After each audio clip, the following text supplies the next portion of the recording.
안녕하십니까? 기획 세션 진행을 맡게 된 손혜숙입니다. 21세기는 AI의 시대, 소위 말해 4차 산업혁명의 시대라고 합니다. 인공지능을 비롯해서 로봇공학, 생명유전공학, 사물 인터넷 등의 첨단 기술이 삶의 모든 국면에 침투하고 있는 시대입니다.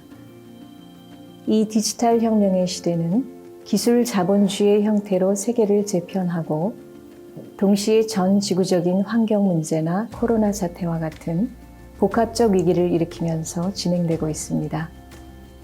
기술과 환경 위기, 팬데믹이 결합된 이러한 변화들은 외적 조건의 변화에서 그치는 것이 아니라 사유와 행동 양식에 있어 근본적인 변화를 가져오면서 인간과 세계에 대한 새로운 성찰을 요구하고 있습니다. 오늘 기획 세션에서는 이러한 혁명적 변화의 시기에 과연 영어형 문학은 무엇을 할 수 있으며 특히 대학 교육에 있어 어떤 형태로 구체화될 수 있는지에 대해서 함께 알아보고자 합니다. 이 문제에 대해 지난 2년간 과 전체가 함께 고민하고 토론하면서 그 결과 교과 과정을 혁신적으로 변화시킨 성균관대학교 영어형 문학과 선생님들을 모시고 대담을 나눠보겠습니다. 우선 한 분 한 분 소개하겠습니다. 김원준 교수님, 이한정 교수님, 정현식 교수님. 자, 우선 어떻게 과 전체가 이런 문제의식을 공유하게 되었는지 궁금합니다. 그리고 커리큘럼 개편 과정을 간단하게 소개시켜 주시면 감사하겠습니다. 네, 모든 변화가 그렇듯이 성균관대 영어영문학과의 변화도 마찬가지였습니다. 학과의 변화의 필요성과 방향에 대해서 저희 구성원들 모두에 강한 공감대가 있었기에 가능한 일이었습니다. 저희들은 수년간의 절치부심 끝에 구성원들이 공유해온 문제의식을 AI 시대의 인터랙션 영어영문학이라는 프로그램으로 구체화하였습니다. AI 시대의 인터랙션 영어형 문학이란 영어권 언어, 문학, 문화의 분석을 통해서 미래 융합 문명 사회의 인간, 환경, 그리고 과학기술 간의 상호작용 관계를 주체적으로 연구하고 이들 간의 바람직한 공존 관계를 모색하는 실천적인 영어형 문학입니다. 여기서 인터랙션이란 인간과 환경의 상호작용 관계와 인간과 과학기술의 상호작용 관계를 의미합니다. 저희 학과는 올해부터 국내 영어영문학과로서는 최초로 전 지구적인 위기 상황과 관련된 현실 문제들을 중심으로 기술환경 영어영문학, 치유의 의생명 영어영문학, 그리고 AI 시대의 인간의 언어와 인지 분야에 특화된 교육을 시행하고 있습니다. 인터랙션 영어형 문학이란 개념도 신선하고 이 세 가지 특성화 분야 설정도 대단히 흥미롭습니다. 조금 더 세부적인 질문을 하고 싶은데요. 이 세 가지 특성화 분야 각각은 어떤 내용을 가지고 있는지 궁금합니다. 그리고 이 세 가지 특성화 분야가 어떻게 상관관계를 맺으면서 인터랙션 영어형 문학을 성립시키는지도 궁금합니다. 그리고 기존의 전통적인 교과 과정이 이 커리큘럼 혁신 안에서 어떤 위치를 지니는지도 함께 설명해 주십시오. 네, 먼저 각 특성화 분야의 대표적인 주제를 말씀드리겠습니다. 기술환경 영어형 문학은 영미문학과 문화의 생태학적 접근을 통해서 환경위기의 인문학적 해법 모색에 특화된 프로그램입니다. 치유의 의생명 영어형 문학은 문학, 의학과 정신분석학의 접목을 통해서 첨단 기술사회의 재난, 질병, 여러 사회병리학적인 현상의 치유의 조건을 학문적으로 연구하고 더 나아가서 언어와 문학의 치유적인 특성을 응용한 인문치유 프로그램의 정립을 시도합니다. AI 시대의 인간의 언어와 인지는 초연결 사회에서 세계 공용어로서의 영어를 언어학, 뇌과학, 그리고 컴퓨터 공학을 접목한 학제적인 방법론으로 접근합니다. 이 세 분야들은 서로 유기적인 관계를 맺으면서 AI 시대의 인간과 세계에 대한 총체적이면서 심도 있는 접근을 가능하게 합니다. 기술환경 영어영문학과 치유의 의생명 영어영문학은 오늘날 우리 인류가 직면한 전 지구적인 복합적 위기에 대한 인문학적 해법을 모색하는 실천적인 학문으로서 서로 긴밀하게 연계되어 있습니다. 기술환경 영어영문학과 AI 시대의 인간의 언어와 인지 분야는 첨단 기술 사회에서의 인간, 환경과 과학기술의 바람직한 상호 보완의 모색이라는 접점을 갖습니다. 치유의 의생명 영어영문학과 AI 시대의 인간의 언어와 인지 분야는 영어영문학과 언어 연구의 지평을 예술언어, 과학언어, 산업언어와 비언어적 의식의 영역으로 확장해서 인간 정신의 본질을 규명한다는 공통의 지향점을 갖습니다. 인터랙션 영어영문학 교육은 주체적이고 주도적인 탐구 역량, 국제적 지식 창출 역량, 창의적 협력 융합 역량과 영어영문학의 현실 응용, 실천 역량을 지닌 인재상을 지향합니다. 저희들의 새로운 인터랙션 영어영문학 교육과정은 이 역량들을 집중적으로 함양하는 자기주도 학습과 연구, 기반 지식 연구 방법론, 상호작용과 지식 통합, 그리고 현장 연계와 응용이라는 4개의 교과목 영역으로 구성되어 있습니다. 새로운 커리큘럼에서 전통적인 영어영문학 교과목들이 어떤 위치를 지니는지 질문하셨는데요. 전통적인 교과목들은 대부분 기반 지식 영역이나 상호작용과 지식통합 영역에 포함되어 있습니다. 기존의 교육과정과 크게 다른 점은 전통적 교과목들과 새로운 교과목들 모두 현대화된 문제의식과 접목시켜서 학제적이고 실용적이면서도 실천적인 관점에서 교육하는 점입니다. 또한 지식 전달과 강의 중심의 획일적인 수업 유형을 획기적으로 다양화한 것도 새로운 교육과정의 중요한 특징입니다. 그렇군요. 우리가 지금 전 지구적으로 코로나를 혹독하게 겪고 있어서 그런지 이 특성화 분야 중에서 치유의 의생명 영어영문학이란 분야가 우선 눈에 띕니다. 영어영문학을 의학과 접목시키는 연구와 교육이라는 것이 과연 어떤 것인지 조금 더 이야기를 듣고 싶고요. 의생명 영어영문학이라는 게 과연 무엇인지, 또 이 의과대학에서 가르치고 있는 의료인문학과는 어떠한 차이가 있는지 말씀해 주십시오. 이번 코로나 사태를 통해 공중보건의 천병으로서의 의사의 역할이 주목을 받았는데요. 이는 19세기 말 로버트 코흐와 로이 파스테르가 탄저균과 콜레라균을 발견해 미생물이 감염병의 원인임을 밝힘으로써 가능한 것이었습니다.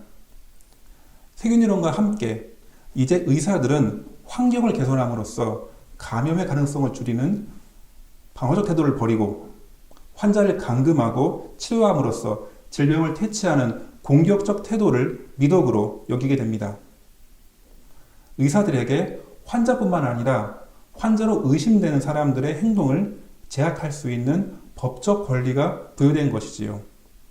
이처럼 공중보건에 대한 의사들의 책임과 역할이 강조됨에 따라 20세기 초 미국에서는 플렉스너 보고서로 대변되는 의과대학 교육의 전문성을 강조하려는 노력이 있었습니다. 오늘날 의대 교육의 근간을 마련한 플렉스너 보고서는 기존의 의과 교육이 생물학 교육을 소홀히 하고 있음을 지적하며 당장 환자의 치료와 큰 관련이 없어 보일지라도 기초과학 교육에 더 힘써야 한다고 주장했습니다. 이 같은 교육과정의 개편에 따라 의사들은 자신이 환자의 돌봄이 아닌 치료를 맡고 있는 전문가라는 인식을 갖게 됩니다. 특히 의학기술의 발전은 의사들이 환자의 말보다 객관화된 검사 결과에 의존하게 만들어 환자들의 감정을 도외시하고 그들의 고통에 무감각해지는 결과를 낳게 되었습니다. 또한 나치 정권에 부역한 독일 의사들이 보여준 태도, 그리고 낙태, 안락사와 같은 의료윤리와 관련해 주체적인 판단을 요구하는 상황들이 새롭게 생겨남에 따라 1950년대 미국에서 처음으로 의료인문학 교육의 필요성이 제기되었던 것입니다. 이처럼 의료인문학은 철학, 문학, 예술과 같은 인문학을 의학교육에 활용함으로써 임상을 변화시키려는 직업교육의 차원에서 도입된 것입니다. 반면 저희 의생명 영어형 문학은 의료행위 자체를 연구와 비판의 대상으로 삼는 의사학과 의철학을 토대로 영문학이 재현하는 의학에 대한 비판적인 평가를 하고자 합니다. 자, 그럼 이 현재 코로나 사태를 의생명 영어형 문학에서는 어떻게 해석하는지 듣고 싶습니다. 의생명 영어형 문학은 과연 어떤 관점에서 지금의 그 팬데믹의 현실을 바라보는지요? 예, 요즘 코로나 사태에 대한 다양한 논의들이 이루어지고 있는데요. 저는 좀 다른 관점에서 이번 사태를 보고자 합니다. 이번 코로나19의 전파력이 강한 이유 중에 하나는 전체 환자 중에 40%에 이른다는 무증상 환자 때문이었습니다. 일반적으로 감염병은 감염 후 일정 시간의 잠복기가 지난 후에 증상이 발현되지만 이번 코로나19의 경우 젊은 세대를 중심으로 전혀 증상이 나타나지 않는데도 오랫동안 양성 반응을 보이며 다량의 바이러스를 배출하는 사례가 많았었죠. 이러한 무증상 환자들의 존재는 과연 질병이란 무엇인가라는 우리가 알고 있다고 생각하는 질문을 다시금 묻게 만듭니다. 이들은 분명 코로나19라는 병에 걸렸습니다. 그러나 질병이 고통과 불편을 초래하는 몸의 변화를 수반하는 것을 고려한다면 과연 무증상 환자들은 병에 걸린 것이 맞나요? 이 질문은 의학이 정의하는 병과 우리가 몸을 통해 느끼는 병이 과연 같은 것인지를 묻고 있습니다. 일찍이 사회학자 탈코 파슨즈는 질병을 질병 분류학에 의해 규정되는 디지즈와 환자가 자신의 몸을 통해 경험하는 일리스를 구분하며 의사와 환자가 인식하는 질병 사이의 차이를 논의한 바 있습니다. 환자는 몸의 고통을 통해 질병을 경험합니다. 환자에게 중요한 것은 검사 결과가 양성인지 음성인지가 아니라 병에 수반되는 느낌, 더 나아가 그런 느낌과 고통으로 인해 변화한 삶의 모습입니다. 일리스는 환자가 고통을 통해 몸의 상태를 경험하는 것 그 자체이며 여기에는 환자의 가족들이 경험하는 불편함도 포함됩니다. 반면 디지즈는 생리학, 병리학과 같은 의학 지식이 규정하는 질병입니다. 하지만 질병에 대한 지식들은 결코 객관적이지도 불변하지도 않습니다. 과거에는 질병이 아니었던 몸의 상태가 의학 지식의 변화에 따라 새롭게 질병으로 정의되기도 합니다. 예를 들어 동성애는 1960년대쯤에는 질병으로 규정되기도 했습니다.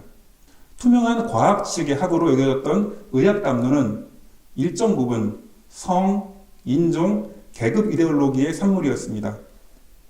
따라서 의사가 진단하는 디지즈와 환자가 느끼는 일리스는 일치하지 않을 수도 있습니다. 코로나 무증상 환자들은 디지즈에 걸렸지만 일리스에 걸린 것은 아닐 수도 있습니다. 우리는 이러한 일리스에 더 많은 관심을 기울여야 합니다. 질병을 다루는 병리학은 임상의학에 의해 가능하며 임상의학은 고통받는 환자의 호소로부터 시작하기 때문입니다. 의학이 디지즈를 얘기한다면 문학은 일리스를 얘기합니다. 의생명 영어형 문학은 바로 여기에서부터 시작하고자 합니다. 지금 말씀 중에 의학 담론의 성적, 인종적, 계급적 편견에 대해서 언급하셨는데요. 어떤 것을 구체적인 예로 들 수가 있을까요? 예를 들어 현대 의학의 기틀이 마련된 19세기 말, 20세기 초의 서구 의학 담론을 살펴보겠습니다. 역설적이게도 이 시기는 의학이란 이름으로 다양한 질병들이 발명되던 시기였습니다. 그중 하나가 뉴라스테니아, 즉 신경쇠약증입니다.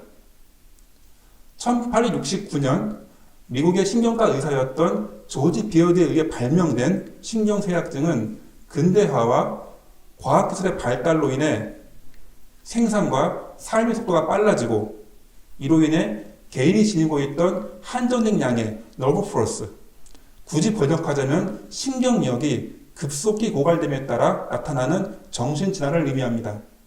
여기에서 흥미로운 사실은 중상류층 백인 남성들만이 신경력을 허비하여 신경쇠약증에 걸린다는 점입니다.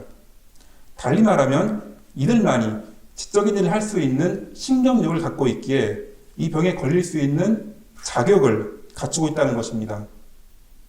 반면 비어드는 흑인이나 여성은 신경쇠약증에 대한 선천적인 면역을 갖고 있다고 주장합니다. 그들은 지적인 일을 처리할 수 있는 능력 자체를 갖고 있지 않기에 이 병에 걸린 가능성이 아예 없다는 것이지요. 그리고 비어드는 번개에 대한 공포, 책임감에 대한 공포, 열린 공간, 닫힌 공간에 대한 공포, 심지어는 공포에 대한 공포, 모든 것에 대한 공포와 같은 일견 허무맹랑한 2페이지가 넘는 양의 증상들을 제시하고 있습니다. 사실 신경쇠약증이 발명된 것에 지나지 않는 당대의 사회 질서를 반영하는 이데올로기의 산물임을 보여줍니다. 최근에 매스컴을 통해 널리 알려진 번아웃 신드롬을 하나 더 예로 들어보겠습니다. 이 병은 우리가 익히 알고 있는 만성 피로와 큰 차이가 없습니다. 그런데 번아웃 신드롬은 주로 지적인 일을 하는 사무직 노동자들이 걸리는 병으로 그려집니다. 즉, 동일한 증상일지라도 사무직 노동자들은 번아웃 신드롬을 앓고 있는 것이고 육체 노동자들은 만성 피로에 시달리고 있는 것이지요. 환자의 교육 수준과 계급에 따라 동일한 증상이 다른 병을 지시하고 있는 것입니다. 피곤한 사무직 노동자들은 번아웃 신드롬에 대한 뉴스 속 의사의 말을 듣고 자신이 이 병에 걸렸다고 생각해 병원에 가겠죠? 새로운 병이 발명된 것입니다. 이 번아웃 신드롬은 의학 지식이 이데올로기의 산물이자 소비사회의 상품이 될 수 있음을 보여주는 사례입니다. 네, 잘 들었습니다. 이 치유의 의생명 영어 영문학에는 의학 담론 외에도 치유라는 개념이 함께 있는데요. 어떻게 치유를 교육 프로그램 속에서 구체화하고 있는지가 궁금합니다. 예, 이 전통적으로 문학은 치유와 친연성을 가지고 있습니다. 문학치료, 예술치료 등은 이미 우리에게 익숙한 개념이지요. 전미 문학치료협회는 문학치료를 언어를 표현 매체로 하는 모든 텍스트를 사용하는 치료라고 정의합니다. 그렇지만 치유는 의식과 언어에 국한할 수 없는 존재 차원에서 일어나는 사건입니다. 예컨대 통증이나 고통, 죽음 등은 언어를 넘어선 차원의 문제들입니다. 그렇기 때문에 저희 과에서는 기존의 문학치료보다 더 포괄적인 치유 개념에 입각해 최근 주목을 받고 있는 컨템플레이티브 사이언스와의 학자가 만남을 통해 이 문제에 접근하고자 합니다. 컨템플레이티브 사이언스라고 하셨는데 그게 무엇인지요? 그리고 어떻게 영어 영문학이 컨템플레이티브 사이언스와 만나서 치유를 가능하게 하는지 궁금합니다. 예, 컨템플레이티브 사이언스는 1990년대에 본격적으로 등장한 치유 분야인데요. 컨템플레이션의 효과와 기전을 뇌신경 및 인지심리 같은 과학적 방법을 통해 접근하는 융복합적 학문입니다. 우리말로 굳이 번역하자면 명상과학 정도가 되겠네요. 그렇지만 기존의 명상과 다른 점은 현대 과학의 방법론에 입각해 동서양의 성찰의 전통을 모두 아우른다는 점에 있습니다. 그래서 굳이 메디테이션 대신 컨템플레이션이라는 용어를 사용하고 있습니다. 명상과학이 최초로 구체화된 것은 의료 분야에서입니다. 1979년 분자생물학 박사인 존 카바진이 매사추세츠 대학병원에서 MBSR을 개발한 이래 MBCT, MSC, ACT, CBCT, CCT와 같은 다양한 명상과학 프로그램들이 만들어집니다. 그리고 체계적 임상실험을 통해 효과를 인정받아 의료 프로그램으로 정착되어 교육계와 산업 전반으로 퍼져나가게 된 것입니다. 미국은 2007년에, 영국은 2011년에 공교육에서 명상과학을 도입하면서 국가적 차원에서 지속적으로 프로그램들을 확대, 개발하고 있습니다. 명상과학의 핵심은 컨템플레이션이고 이는 문학의 주된 영역입니다. 그렇기 때문에 이를 현대 과학의 방법론과 결합하여 치유로 연결시키는 데에는 반드시 문학적 방법론이나 인문학적 성찰이 함께하게 됩니다. 저희 과에서는 글쓰기나 독서 치료 같은 언어 활동에 중심을 두던 기존의 문학 치료 이론을 더 확대하여 언어와 비언어 영역을 아우르고 의식과 감각, 정신과 육체의 균형을 회복하는 것에 치유의 목표를 두고 있습니다. 저희 과에서는 1차적으로 MBSR과 언어와 자각 등의 교과목을 통해 치유와 언어, 존재와 자각의 문제를 본격적으로 교육하고 연구하려고 합니다. 그리고 앞으로 심리치료, 상담, 교육 분야와의 연계는 말할 것도 없고 메타 인지 능력에 대한 빅데이터 구축이나 뇌과학, 인공지능, 의과학 분야와의 융합 연구로 치유 분야를 발전시켜 나갈 예정입니다. 네, 감사합니다. 자, 이제는 기술, 환경, 영어형 문학 분야에 관해서 질문 드리겠습니다.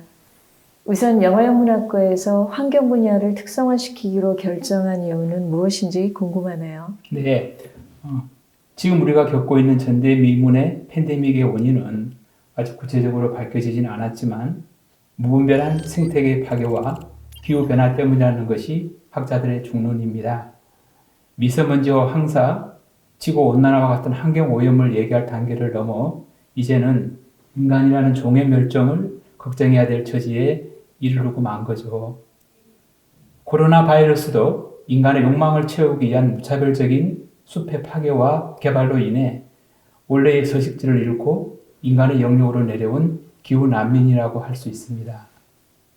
1900년대 인류는 이 지구 면적 위에 14%를 차지하고 있었지만 21세기에 이르러 그 비율은 77%로 증가하였다는 사실이 이를 여실히 보여주고 있습니다. 생태 비평은 작금의 생태 위기가 극의 과학기술의 비약적인 발전과 이를 위한 무차별적인 생태계 파괴에서 비롯된 것이고 그 배후에 인간 중심주의가 자리하고 있음을 비판적으로 성찰하는 학문입니다. 30여 년 전에 본격적으로 대동한 생태 비평은 이제 그 범주를 인간을 둘러싸고 있는 모든 환경 문제를 다루는 환경 인문학으로 성장했습니다. 생태적 관점을 문학 연구의 중요한 도구로 수용한 생태 비평은 문학사 전체를 생태적 관점에서 재조망하면서 인간 중심주의적인 시각을 교정하는 데에 중요한 역할을 해왔습니다. 환경 인문학 연구는 인간과 환경의 관계를 인문학적 관점에서 탐구하여 둘 사이에 심화되어 가는 균열과 단절을 극복할 인문학적 대안과 방안을 모색합니다. 나아가 환경 인문학은 자연과학이 가져다주는 자연에 관한 과학적 지식과 사회과학이 제공하는 인간 사회에 대한 해안을 적극적으로 수용하여 환경 문제에 대한 통합적 접근을 시도합니다. 환경 문제가 지역적인 동시에 전 세계적인 문제라는 점을 생각해 볼 때 서구적인 것을 한국적인 관점에서 비판적으로 연구하는 영문학과에서 반드시 해야 하는 또 잘할 수 있는 분야라고 생각했기 때문입니다. 지금 교수님께서는 환경인문학을 언급하셨는데요. 이 환경인문학의 범주와 주요 주제는 무엇인지 궁금합니다. 네. 환경인문학은 지금 전 세계적으로 새롭게 대두되는 중요한 학문적 패러다임인데요. 이는 생태계 파괴와 환경위험, 그로 인해 가속화되는 인간과 자연의 단절, 그리고 우리 다음 세대와 미래 세계에 대한 불안에 특별히 주목합니다. 근래의 환경인문학은 이전의 자연과 인간의 상호관계에 대한 연구에서 우리가 처한 모든 물리적 환경과 인간의 상호작용에 관한 연구로 그 범주를 확대하였습니다. 이런 변화는 한편으로 자연에 대한 새로운 이해에 의해 촉진되었는데요. 인간에 의해 훼손되지 않은 원생 자연은 실제 존재하지 않으며 우리가 그렇다고 생각하는 원생지의 자연도 그동안 헤아릴 수 없는 인간과의 상호작용에 의해 형성되고 변모되었음이 밝혀졌기 때문입니다. 게다가 급격한 도시화 여파로 자연 생태계의 환경보다 도시에 살고 있는 대다수의 사람들에게 더욱 직접적인 영향을 미치는 인위적 주변 환경이 훨씬 더 중요한 문제로 대두하였습니다. 따라서 근래의 환경인문학은 환경오염, 자연재해, 물과 대기오염뿐만 아니라 에너지, 기후변화, 지구온난화, 쓰레기, 인구, 농업과 음식, 전쟁, 디아스포라, 석유, 트라우마, 글로벌 사우스, 전염병, 디지털 환경, 인류세, AI 시대, 포스트 휴머니즘 등과 같은 우리 삶의 거의 모든 문제를 다루고 있습니다. 그러면 그 영미권에서의 환경인문학은 어떻게 전개되고 있는지 궁금하고요. 또 이 환경인문학의 세계적인 지형 속에서 이 동아시아의 그 특수성과 가능성은 무엇인지 말씀해 주십시오. 네, 현재 미국의 하버드, 예일, UCLA, 오레곤, 위스콘신 메디슨 등을 비롯한 미국 유수의 대학에는 환경인문학 연구소 내지는 학위 프로그램이 개설되어 있습니다. 단독 학위과정 프로그램도 있고 다른 학과와의 연계 프로그램을 통해 공동학위 내지는 부전공 학위를 수여합니다. 교우 학문적인 특성상 대부분의 경우 인문과학, 사회과학, 자연과학 분야의 학자들이 망라되어 있습니다. 지난 20년 동안 생태 비평의 두드러진 경향은 환경 정의와 탈식민주의 생태 비평의 부상입니다. 산업화와 그로 인한 자연 파괴, 복원 등 다양한 경험을 가진 한국 상황을 고려해 볼 때 바로 이 지점에서 한국 학자들이 공헌할 수 있을 것으로 생각합니다. 환경 정의는 환경적 이득과 짐이 어떻게 분배되는지에 주목하는데요. 특히 인종적, 계급적, 나아가 국가적 차별이 환경 정책에 어떻게 나타나는지에 관심을 기울입니다. 예를 들면 미국에서 흑인과 히스패닉이 주로 사는 지역은 부유한 백인들이 사는 지역보다도 훨씬 자주 환경적으로 위험한 산업과 폐기물 처리장으로 선정됩니다. 나아가 어떤 나라들은 미국 제품 생산을 위한 공장이 되기도 하는데요. 현재 중국이 세계 공장이죠. 그래서 이로 인해 온갖 오염물질이 온상이 되고 마른 것입니다. 한때 한국도 노동력이 가장 싼 지역이었던 적이 있습니다. 그리하여 공예 산업인 일본 동양 레이온이 1964년 우리나라로 들어와 1999년 폐쇄되기까지 수많은 산업병 희생자를 내었고 다시 중국 단동으로 수출되어 간 것이 대표적인 예라고 할 수 있습니다. 현재 글로벌 사우스는 선진국들의 쓰레기장이 되고 말았습니다. 우리나라는 최단기 급격한 산업화를 이뤄내며 자본주의 다국적 기업 경영에 내재되어 있는 환경적 인종주의와 유한 개발의 고통을 겪었기에 환경인문학에 대한 연구가 필요하고 대단히 중요하다고 생각합니다. 환경인문학과 환경정의는 오늘 한국과 동아시아 지역의 환경정책, 문학, 환경윤리의 배후에는 어떤 문화와 역사가 있는지를 탐구합니다. 자연환경의 통제는 당연하고 인간 예의주의를 외치는 서구와는 달리 아시아의 종교와 삶의 방식은 인간을 자연의 일부분으로 간주하고 자연과의 조화로운 공존을 도모하고 장려합니다. 이런 점에서 불교와 도교는 이르세 시대에 아주 강력하게 한국의 윤리적 지평을 변화시킬 수 있다고 생각됩니다. 생태 담론은 지역적인 동시에 전 세계적인 함의를 지니고 있는데 우리가 처한 동아시아적인 해안이라는 자산을 10분 활용해 서구와는 다른 새로운 담론과 해결책을 제시할 수 있을 것이라 생각됩니다. 그간 동아시아 학자들의 노력에 힘입어 이스트 에시안 이코시스템스라는 새로운 분야가 생겨난 것이 한 좋은 예입니다. 그러면 그 환경인문학이 교육의 장에서 어떠한 프로그램들로 이제 구체화될 수 있는지를 외국 사례와 함께 성균관대학교 사례를 알려주시면 감사하겠습니다. 구미에 대한 영문과에는 이제 환경문학 전공자들이 한두 명은 있고요. 그래서 이제 그런 교수님들께서 학부와 대학원에 다양한 환경 관련 과목을 개설하고 있습니다.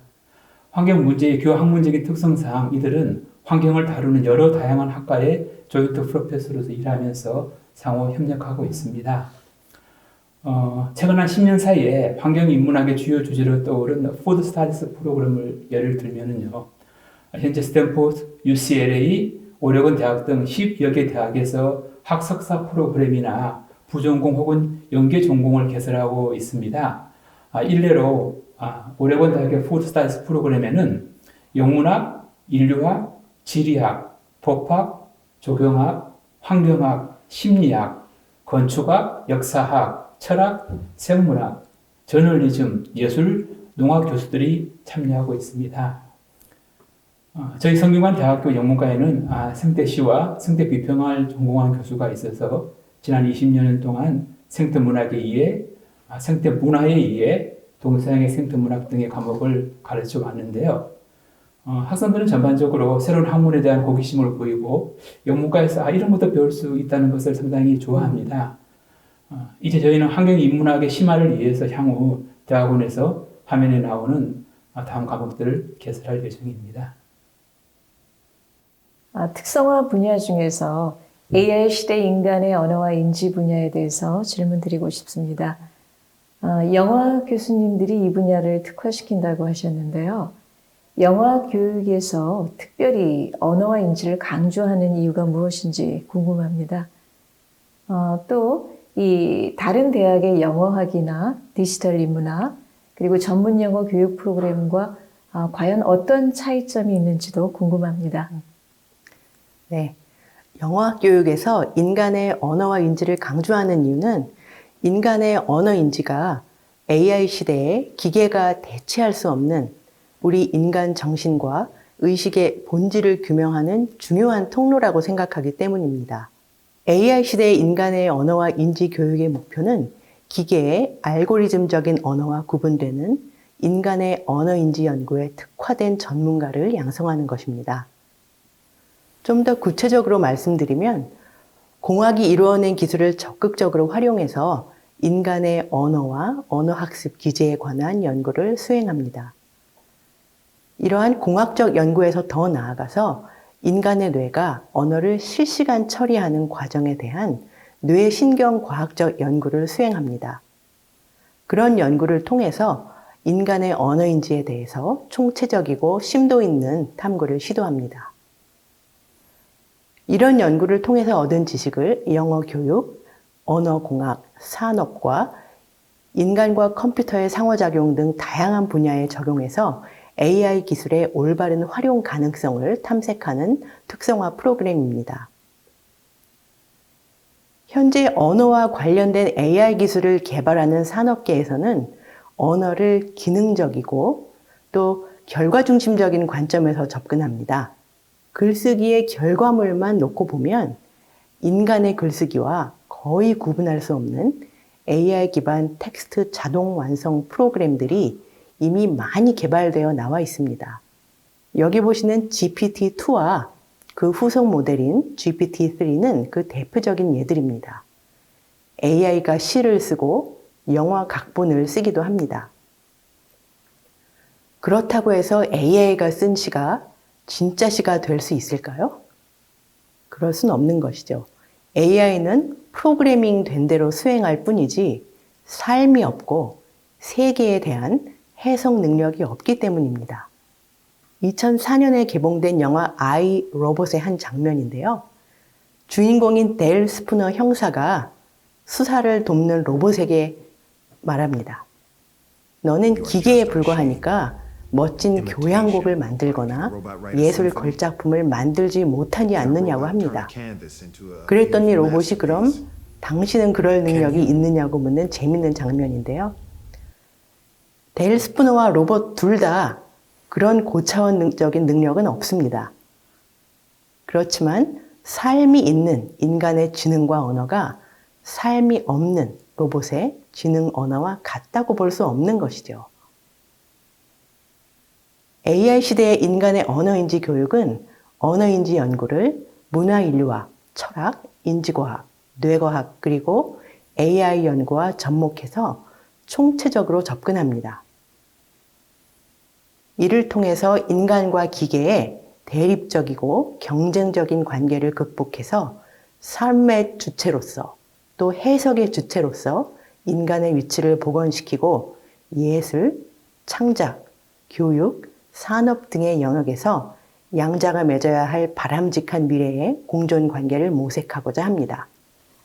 이런 점에서 저희들의 새로운 영어학 전공 프로그램은 기존의 영어학이나 전문 영어 프로그램뿐 아니라 인문학 연구의 도구로서 디지털화된 데이터와 알고리즘을 적극 수용해서 활용하는 기존의 디지털 인문학 연구와도 많은 점에서 차별화된다고 할 수 있습니다. 그렇군요. 자, 그런데 이 AI 시대에는 기계 번역이나 AI 영어 교사, 통역사가 상용화되면서 영어 관련 직종이 크게 위축될 가능성이 높습니다. 자, 극단적으로 더 이상 외국어를 배울 필요가 없다고 전망하는 사람들도 있는데요. 자, 이런 입장에 대해서 교수님께서는 어떤 의견을 지니고 계시는지 궁금하고요. 그리고 이런 변화에 대해서 대학의 영어 교육과 영어학 교육이 어떤 준비를 해야 될지도 함께 이야기해 주십시오. 네, 슬라이드에 나와 있듯이 영어 관련 일부 직종이 앞으로 크게 위축되거나 사라질 것이라는 전망들이 많이 나오고 있죠. 그럼에도 불구하고 AI 시대의 영어 영문학은 우리 전공자들이 어떻게 미래에 대응하느냐에 따라서 오히려 할 수 있는 것이 더 많을 수도 있다고 생각합니다.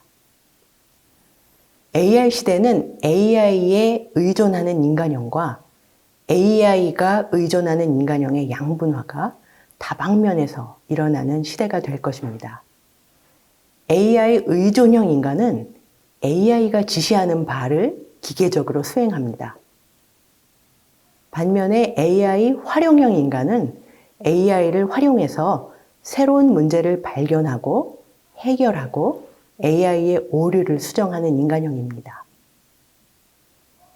미래의 영어교육과 영어학 교육은 AI 의존형이 아니라 AI 활용형 인재 양성에 주력해야 되겠죠. 그렇게 하기 위해서 여러 변화를 모색해야 할 시점인데요. 먼저 대학의 영어 교육은 통번역기로 해결되지 않는 수준 높은 영어 사용 능력에 주력해야 할 것입니다. 초연결 사회의 대학 영어 교육은 지구촌 어디서나 실시간으로 국제어인 영어를 매개로 세계인과 그리고 인공지능과 소통하고 협업할 수 있는 능력 배양에 중점을 두는 교육으로 전환돼야 한다고 생각합니다. 이렇게 하려면 한국의 영어 교육은 현재와는 차원이 다른 기술 기반 영어 교육의 틀을 마련해야 하는 과제를 안고 있습니다.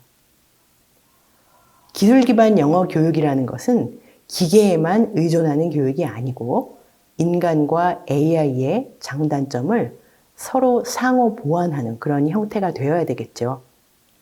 즉, 기계가 잘할 수 있는 기계적 학습, 기본적인 의사소통 능력 교육, 초벌 번역과 같은 것은 기계에 맡기고 통번역기나 번역기로 해결되지 않는 학습자와의 인간적인 공감, 고차원적인 언어 지식, 문화에 대한 심층적인 이해와 비판적 사고력, 그리고 지식과 기술의 창의적 활용, 그리고 실천 역량 함양, 이런 것들이 우리 인간 교수자의 중요한 몫이 될 것입니다.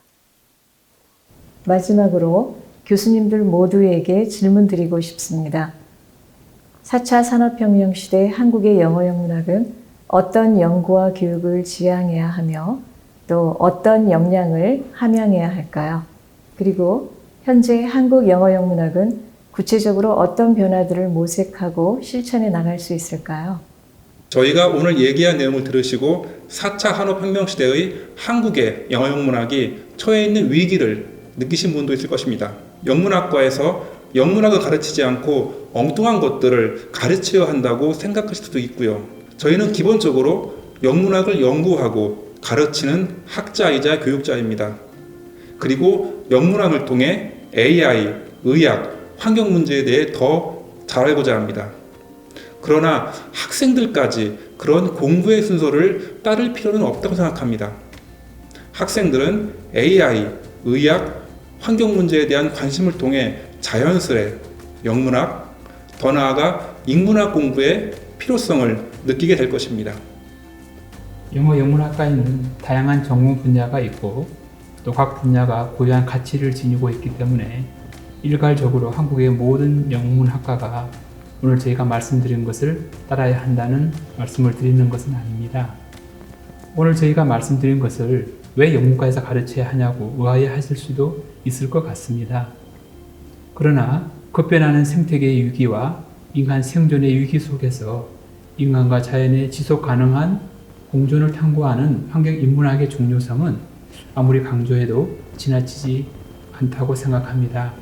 환경인문학은 디지털 인문학과 더불어 현재 구미학계의 가장 뜨거운 관심사인데 영문학자로서 우리는 환경인문학의 정리부리한 이론을 개발하고 현실 상황에 학문적으로 개입하여 실천 가능한 대안을 제시할 수 있을 것입니다. 환경인문학 연구는 이제 싹을 틔워가는 단계에 있기 때문에 국제학계에서도 주도권을 확보할 수 있는 가능성이 무한히 열려있는 영역이라고 생각합니다. 앞서 말씀드린 대로 이제 한국의 영어영문학 교육은 미래 세대가 살아갈 세상에 대해서 총체적인 안목을 기르고 또 인간 고유의 창의성을 극대화하는 역량 중심 교육으로 전환되어야 할 때라고 생각합니다. 아울러 전공자들의 사회 진출을 촉진시키고 사회 진출 경로를 다변화하는 실용적이고 실천적인 경험 중심 교육을 실행하는 데에도 더 많은 노력을 기울여야 하겠습니다. 한국 대학의 영어영문학과들의 개별 학과의 자원은 매우 제한되어 있기 때문에 국내외 영어영문학과와 관련 학과들 간의 적극적인 연대와 협력을 통해서 우리 학생들에게 더욱 가치 있고 풍부한 경험을 제공할 수 있을 것입니다. 이런 노력을 통해서 인문학은 국가 질서나 시장 기획에 의해 강요된 미래가 아닌 대안적 미래를 발명하고 실현하는 일에 매우 중요한 역할을 할 수 있다고 생각합니다. 교수님들의 의견 잘 들었습니다. AI 시대는 무한 성장의 장밋빛 비전과 함께 인간 고유의 영역이 기계에 의해 대체되면서 거대 기술 자본에 의한 인간의 소외가 가속화되는 우울한 청사진 역시 함께 제시합니다. 이런 시기야말로 어떻게 고도화된 기술 혁신을 인간 중심으로 재편할 것이며 또 어떻게 한계와 절망 속에서도 가능성을 모색하고 대안적 미래를 꿈꾸는가가 중요합니다.